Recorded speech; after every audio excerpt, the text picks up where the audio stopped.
Hey gang, I'm JC and this is your Daily Dose for Thursday, April 15th, 2010. It's tax day and we'll have a little bit to say about that here in just a couple of seconds. If you want to see some of our old episodes of the Daily Dose, just click on the menu bar above us and you'll see JC's Daily Dose and you can look back at some of the old stuff. We will be expanding very, very soon. We have some really cool stuff for you that you're going to be able to access here at jc'sdailydose.com, part of the Daily Dose. Be watching for that very soon. All right, we have a couple of TV programming notes to kick off, and if you can't stand watching the complete insanity that is Nadia Suleiman, otherwise known as the Octomom, here are two more TV shows that you'll need to avoid. And first off is Tuesday's edition of Oprah. She's going to be on Oprah on Tuesday, and then on Wednesday, and again, we're big American Idol fans here at the Corcoran Palatial Mansion, but we're not going to be able to watch on Wednesday because they're going to do one of those Idol Gives Back things. And for whatever reason, the Octomom is going to be on Idol Gives Back. You've got me. So if there aren't any details, we'll let you know when we have something. Speaking of crackpots with too many kids, Mel Gibson and his baby mama have split. What a surprise. Nobody saw that. Tiger and Elin, JC's prediction, they're done. And I know I'm not really going out on a big limb here or anything, but there's a lot of people who've been sort of making comments about, they're trying to work things out. Not going to happen. She's gone. That's it. I wouldn't be a bit surprised if you have a lawsuit filed for divorce within the next 2 weeks. How about we say that? All right. And by the way, while that's going on, forget Tiger and Jesse James. Somebody stop Larry King. He just filed for divorce number 7. What could possibly go wrong in that relationship? And one more TV note, Saturday Night Live in the 2000s, 2-hour special tonight on NBC, so no Office and no 30 Rock, but you're going to get a 2-hour special on Saturday Night Live in the 2000s, backstage interviews, stuff like that. Looks pretty cool. I have not seen it, but it does look pretty cool. I hate when I'm wrong, but I also admit when I am, and it appears I am wrong about the Apple iPad. I predicted that there would be a huge initial surge, but when all was said and done, that the iPad would fall under expectations, and it looks like I'm just going in the wrong direction here. Matter of fact, Apple made the announcement yesterday they are delaying the unveiling of the new iPad in Asia because the demand here in the United States is much greater than they anticipated. And again, I played with one of these things over the weekend at the Galleria, and I have an iPhone, and I love the iPhone. But the iPad, to me, just still seems like a giant iPhone without a phone, without a camera, without a camcorder. Otherwise, it's just a giant iPhone. I do not understand. Now, maybe if it was priced lower or something, but was it $500 for the cheap one and then $800 or $900 for the more expensive one? Bees, I hate bees. God, do I hate bees. Oh. Where was I? Okay, so it's tax day, and I know a lot of people are pissed off because you got to pay taxes, and I don't like paying taxes either, and I pay a lot of taxes, but I like sewers, I like roads, I like essential services, fire, police, stuff like that, so I'm always fascinated by these signs, particularly at these Tea Party rallies, where they say do away with the IRS, or you want to go to a flat tax, and I don't like that idea either. But I'll tell you something about the Tea Party and politics and stuff like that. We got hassled so much by our own management at the last station. You're not supposed to be talking politics. I'm talking about what's going on, okay? And this political campaign between George W. Bush and Barack Obama had captured the imagination of the entire American public. Comedy shows, The Daily Show, Saturday Night Live, everybody, all the monologues, Letterman, Leno, Jimmy Kimmel, everybody, that's all anybody was talking about. That's all anybody was talking about was the political campaigns.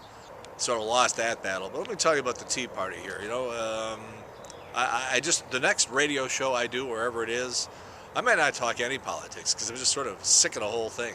But for a long time now, we've been told that the whole Tea Party thing is a grassroots movement, that it transcends all political parties. The Tea Partiers keep telling you that they're not all conservatives, that there's all sorts of political affiliations in the Tea Party movement, and that it's a groundswell, it's a grassroots American movement, not necessarily affiliated with one American party. Okay? So yesterday, CBS and the New York Times release a comprehensive poll of Tea Partiers. And they actually went and did, the whole weighted, balanced, the thing that the mathematicians talk about, normalizing curves and everything. So this is your basic poll, and you can scoff at polls, or you can say, well, it was done by CBS and New York Times, a bunch of liberals. Well, they don't have a dog in the fight. They're just looking to get the best answers. Okay, so they do this poll and they released the results yesterday, and it is fascinating. And what do I always say? Just be comfortable with who you are. Tell the truth about who you are, what you are. Even if I disagree with you, I have more respect for you if you just say what you are and be true to it. So with that in mind, here we go. CBS New York Times poll of Tea Partiers. 18% of Americans support the Tea Partiers. That was low as far as I was concerned. I would have anticipated a much higher number. But only 18% of Americans look at the Tea Partiers and go, yeah, they're doing good work, they're pretty cool, whatever. 88% of Tea Partiers disapprove of the job the President of the United States is doing. 88%. 96% of those same Tea Partiers disapprove of the job Congress is doing. Even a little higher than I would have guessed. All right, here we go. 40% of the Tea Partiers believe Sarah Palin would be an effective president of the United States. That's pretty scary. However, give credit where credit is due. The majority, 47% of Tea Partiers, say no, she would not be a good president. So maybe you're not as goofy as I thought. 59% of Tea Partiers are men, 89% are white, 73% call themselves conservative. By the way, if you do the national number on that, it comes out to about 34% of Americans who say we are conservatives. All right, 58% of Tea Partiers have a gun in the house. 63%, and here's the telling number here, 63% of Tea Partiers say they watch the Fox News channel for their politics. 39%, almost 40% of them claim to be evangelicals. You know what I think of that. And only 20% have donated money to the Tea Party movement.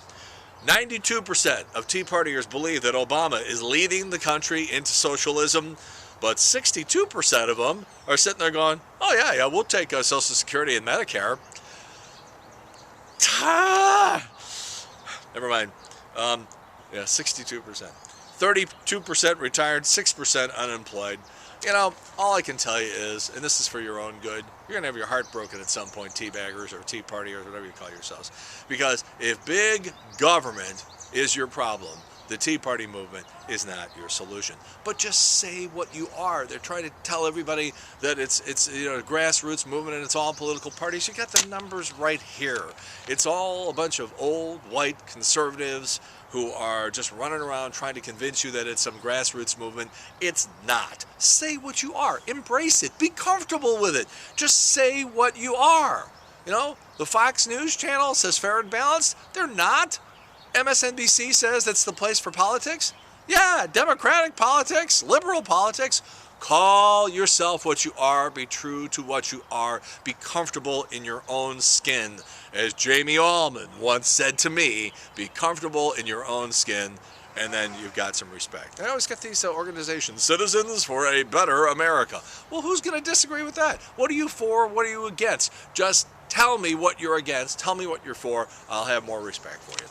All right, Sparky, wherever you are, happy 33rd birthday today. JC's Eye Candy today. What happens when you combine a terrorist with a talk show host? You get the picture right below what you're looking at right now on JC's Eye Candy. We will be back tomorrow with another edition. In the meantime, this is JC's Daily Dose for Thursday, April 15th, 2010. The carpenters have started over there, or somebody's drilling something. Drilling good in the neighborhood. I'm JC. It's your Daily Dose for Thursday, April 15th. In the meantime, we've beaten this one to death. Have a good one. See you later. Bye.